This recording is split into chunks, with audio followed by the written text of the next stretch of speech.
We're here to share with you inspiring stories that bring to life all the little and big ways that people bring more love, joy, laughter, and humanness to everyday life.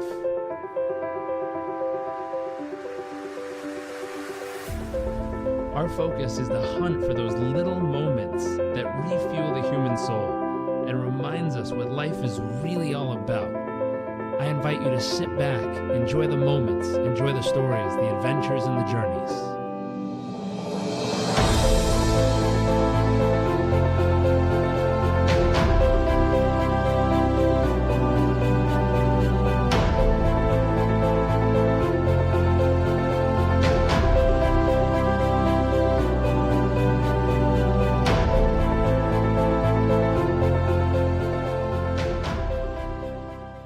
Hey there, welcome back to another episode of What the World Needs More Of. My name is Jarek Robbins. I am your host. Very excited with a special guest here today.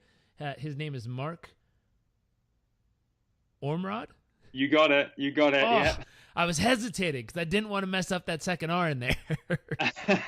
Thank you for joining us. Pleasure to have you. Thank you for having me. Now we're going to jump in with the question of the show, which is, what do you believe the world needs more of? Kindness and gratitude. Love it.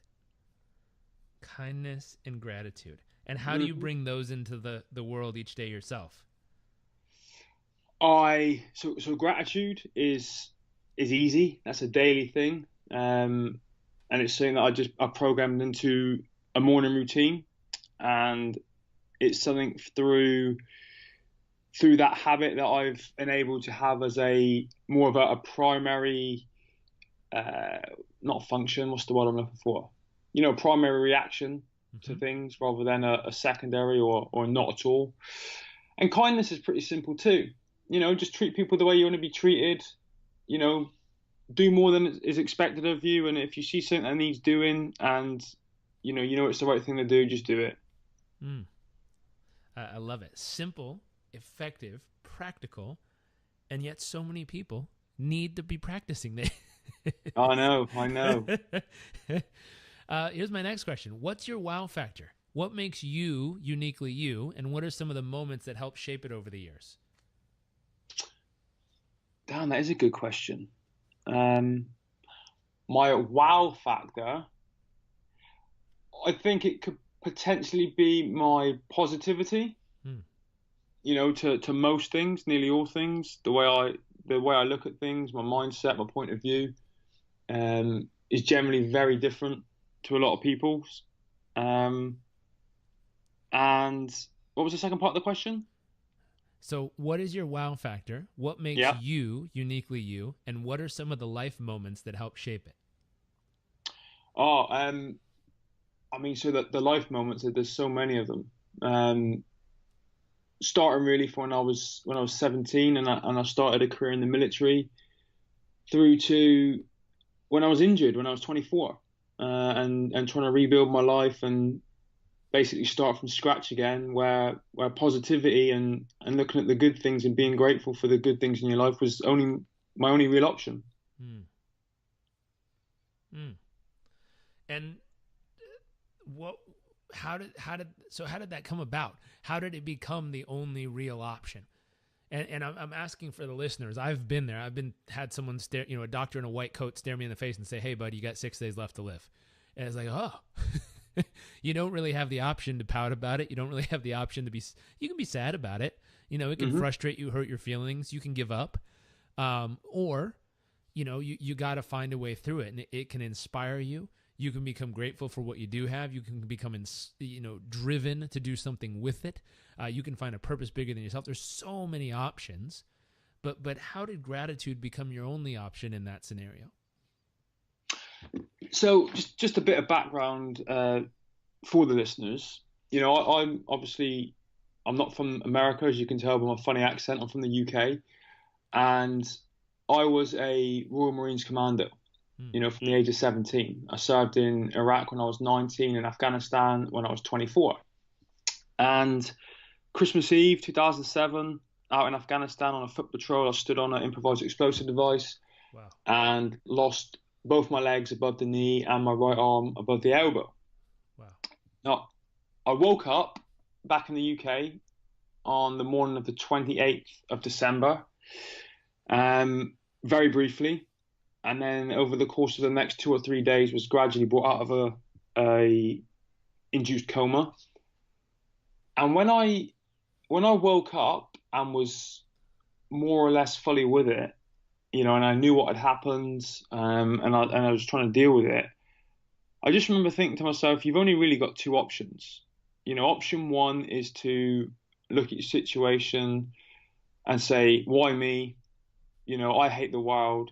Everything's so unfair, and just spiral out of control and become very negative.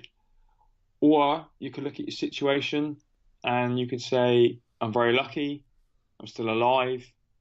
Yeah, I've got some issues and some challenges, but so does everybody. What can I be grateful for in this situation, and how am I going to change it and move my life forward? And that's what I decided to do. I was very grateful for the fact that I was alive. The injuries I just described were the only ones that sustained. So there was nothing wrong with me internally, no nerve damage or anything like that. I didn't suffer any traumatic brain injuries or anything that a lot of my friends and colleagues unfortunately had to deal with. Mm. And so that made me feel very grateful.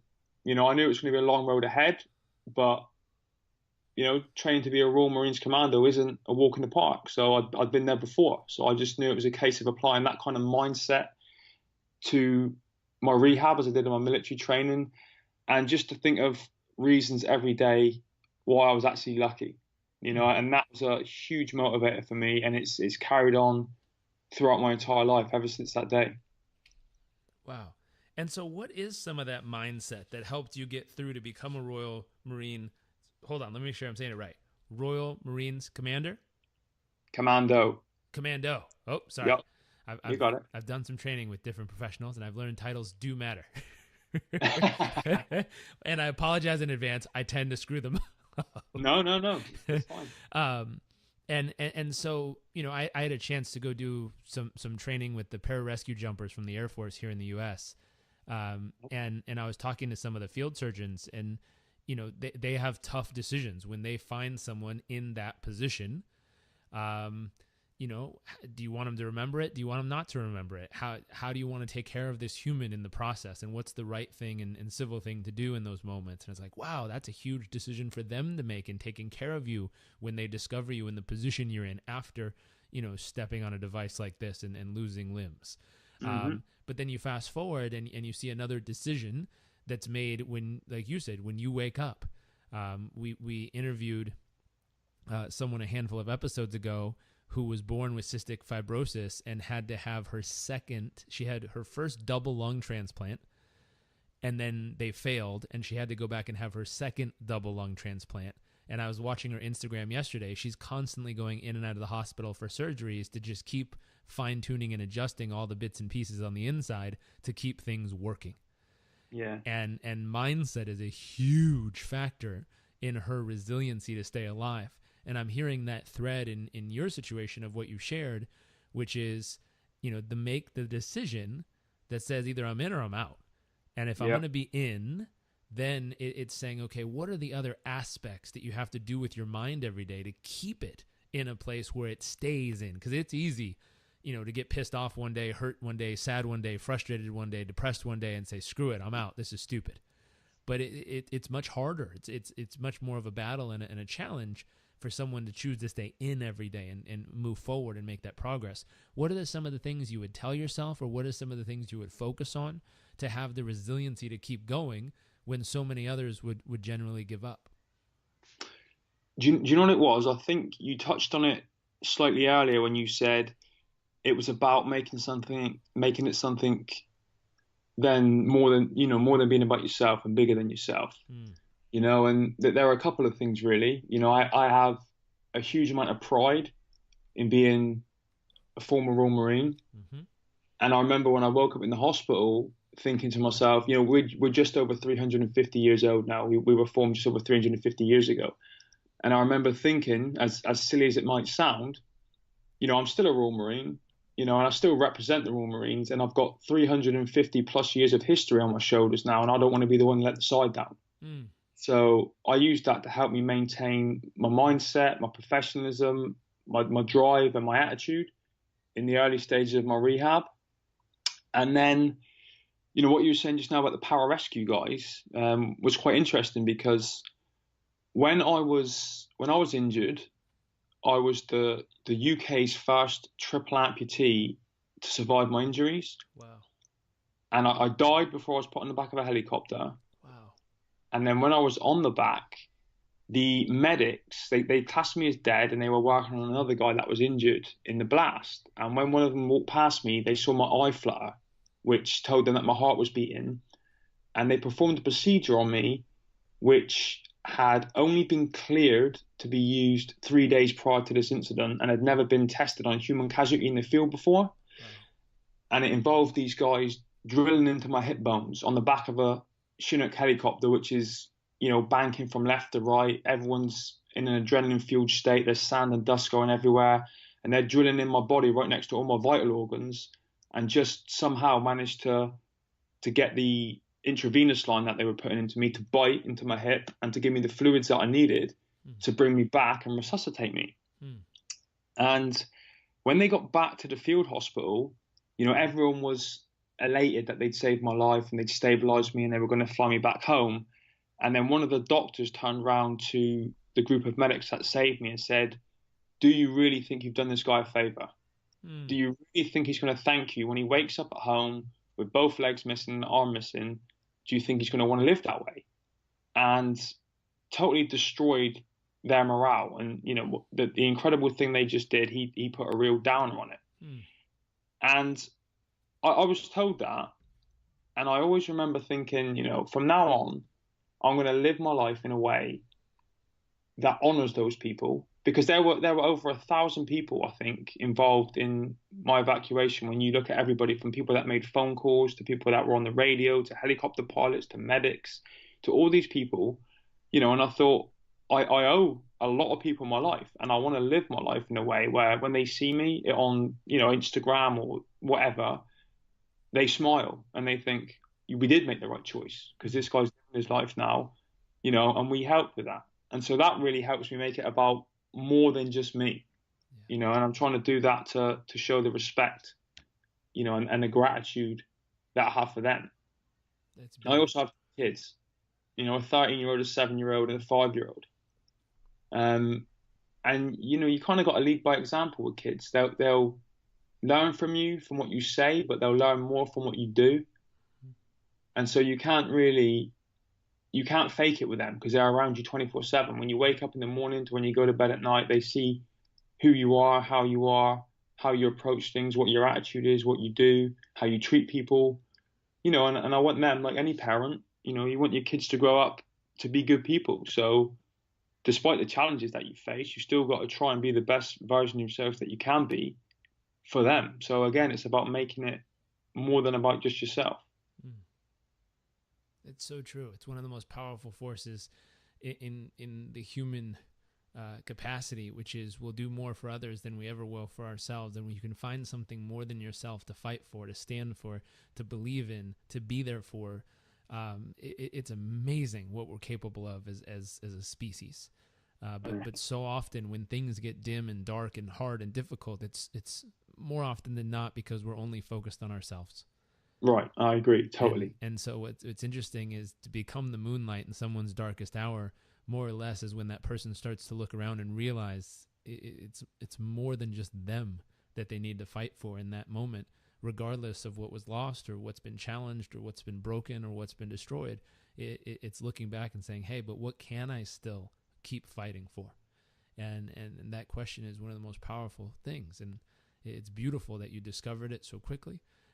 It's heart-wrenching that that doctor used such cruel words to beat down the morale of beautiful humans who worked their asses off to save you. But again, it's beautiful that you've taken honor and respect back to them and said, hey, if they worked that hard to keep me alive, I'm going to keep this ripple going and see how far you can take it, which is a beautiful thing, not only for you, for your family, for the community, and for everyone you're able to touch with your words and actions in the world. It's very beautiful. Thank you. Thank you. Here's a question. What's a moment over all these years that made you feel incredibly humble? I think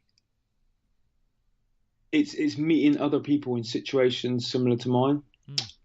So when I was very early on in my recovery, I reached a point quite quickly where I didn't think that the physiotherapists and doctors could take me much further because they were able-bodied people, and yes, they had a lot of experience, but I knew that nobody would be able to teach me as much as somebody who had been where I was and had come out the other side.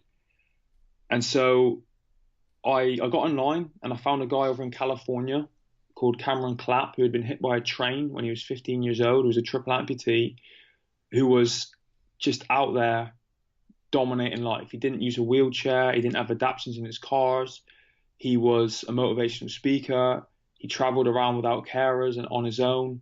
And he was achieving, all the things that I was striving to achieve in my rehab. So I quite quickly made contact with him, struck up a friendship, asked him about going over there and having him teach me. And that's exactly what I did. And I flew over on the 9th of June 2009. I met Cameron. I met a lot of his friends who were amputees and who had been through similar situations. And that was a hugely humbling experience because there weren't many of us in the UK back at that time. I was injured so early on. I was one of the first, and there was no one else really like me. And when I went over and I met this huge group of people, and I saw how they lived and what they'd achieved, it really humbled me. It motivated me, but it really humbled me at the same time. Powerful. Powerful. Mm. What about an awe-inspiring moment? A moment that left you in a state of awe? Oh God. That for me is probably more recent actually. Last year I got into adaptive sports and I competed first of all in Toronto, and 3 weeks ago I was in Australia competing in something that's called the Invictus Games, which is all to do with Prince Harry over here in the UK. He kind of tried to copy what you guys do in America, something called the Warrior Games. Mm-hmm. And when I first got into sport, it's basically a version of the Paralympics, but for military personnel only. Hmm. And when I got there, having never done any adaptive sports in my life, meeting some of the people there, that was all inspiring. Hmm. Seeing what these people had achieved in sport, what they were capable of achieving, how high level they were as athletes, really took me back. And it inspired me, and it's just added a lot of value to my life. It's been a huge part of my life now. Wow, that's beautiful. What about your greatest fear? Probably getting old. I don't use a wheelchair.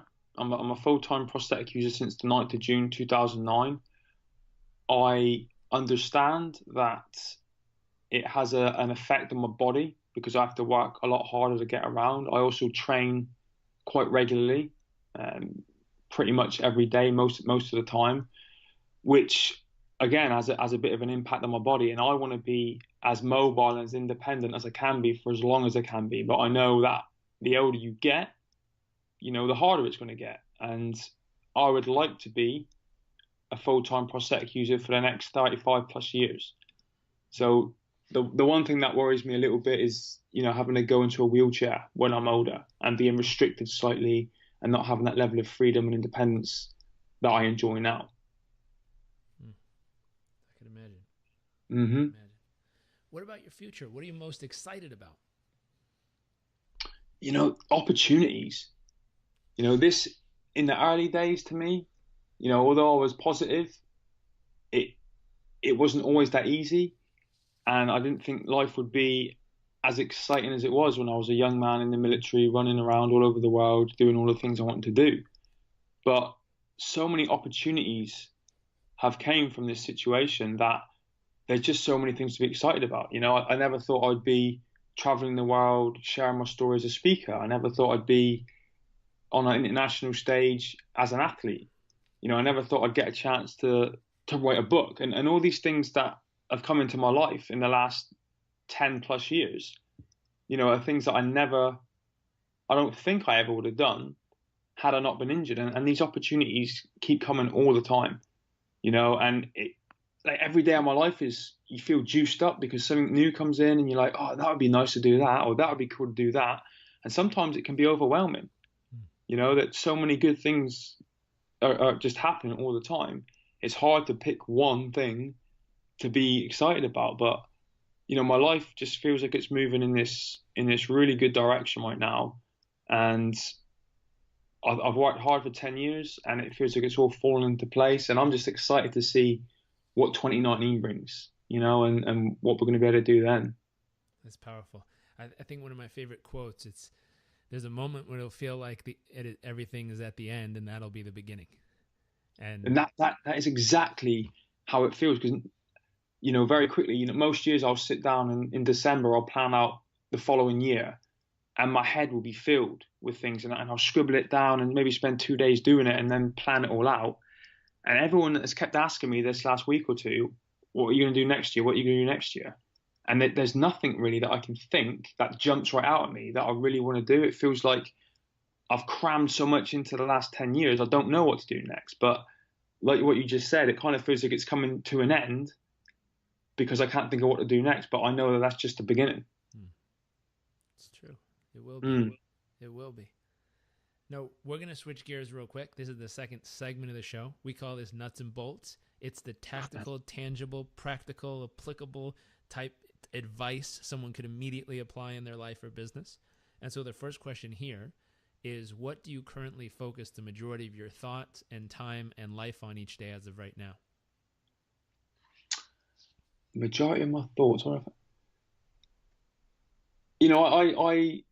I just said to you, I sit down in December every year and I'll write out a list of goals and I'll plan it, what I want to achieve in the year.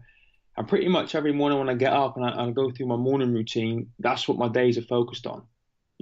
Taking those steps that I've planned out to achieve the goals that I want to achieve. I find that is a great way to stay motivated. It's a great way to stay driven when things are getting a bit much and it might be overwhelming, or you might be not feeling so positive about certain things. I feel that helps to pull you out of that and to keep you focused and moving forward. So I spend the majority of my thoughts and my time on my goals and achieving the things that I want to do. I love it. And in that, what's a key to your success in that process? Having a routine, having a daily routine and sticking to it. So I get up at 5:15 nearly every day out of choice. I love that period of the day when my children are still in bed and I've got peace and quiet. And I'll either, depending on my training schedule, I'll either train for a little bit in some form, and then I'll spend time meditating, sometimes only for 10 minutes, and just kind of focusing on the day, focusing on myself, and just zeroing in on being productive and getting it done. And then I just go out and do it and attack it relentlessly pretty much every day. I love it. And our final question, what's one actionable tip we can share with others to help them achieve and experience the kind of success in their life that you've created in yours? One actionable tip. I think it is, and it's so obvious. It's take action. Because I think a lot of people, especially people I've worked with in the past and I've met, they have a similar mindset to me and they do similar things, but when it comes to actually taking the plunge and doing the work, that's kind of where they stop. So I think it's all about just having that courage, I guess, to take that last and final step and to take action and to make it happen. And it sounds so basic and easy to do, but I find that's where a lot of people stop. Yeah. So it sounds simple, but it ain't always easy. No, it's certainly not. And it's frustrating from the outside looking in. You just want to say to people, just do it. Just do it. And then they come up with excuses and reasons. And that's the time when they need to really just dig deep and just go for it. I love that. Well, thank you, sir, for joining us. If people want to know more and connect with you and bring you out to an event or their company, if people want to read your book or find you online, where can they go to connect with you? So I'm all over social media, Instagram, Facebook, Twitter, LinkedIn. I have a website, which is markormrod.com, where they can find out a bit more. And on there, they can find my email address, which is mark@markormrod.com. I'm pretty easy to find. My profile picture will say it all. 3 limbs missing, just sat there in the gym training. But yeah, you can pretty much just Google the name and it should pop up. Very cool. Well, we'll make sure it's in the show notes, so when people look it up, they can find you. Just go to the show notes of this episode, click the links. It'll take you directly to Mark. And Mark, once again, thank you so much. Thank you very much. I appreciate your time. Now, for everyone who's tuning in, if you liked this episode and if you know someone, a friend, a colleague, a family member, someone who needs to hear it, please share it with them. We believe that sharing is caring, and we like caring people around here, so make sure to share. And I look forward to seeing you all next episode.